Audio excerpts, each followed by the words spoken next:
Hello দেখো, আমি এসেছি পুকুর পাড়ে এখন কলমির শাক তুলতে কাকিমার সাথে। একদম টাটকা টাটকা কলমির শাক।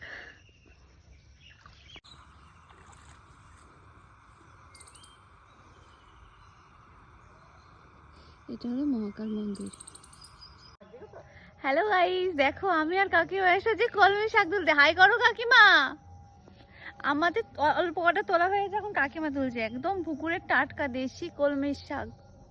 প্রচন্ড রোদ, গ্রামে থাকলে এটাই মজা। আমার তো খুব ভালো লাগছে বেশ।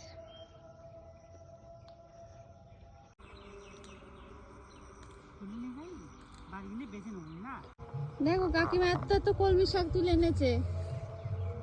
আমিও আছি গরমে ঘেমে টেমে একাকার। আমরা এইদিকেও তুলেছি কিছু অল্প। চলে এসো এবারে। দেখো পুকুর পাড়। এটা হচ্ছে আমি যে পাড়ায় থাকি সেই পাড়ার মহাকাল মন্দির। আর মহাকাল মন্দিরের ঠিক অপোজিটেই পুকুরগুলো। এখান থেকে কলমি শাক তুললাম। দেখো ঘেমে টেমে আমাদের অবস্থা।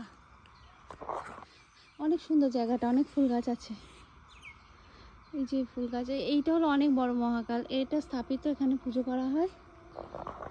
কি সুন্দর না?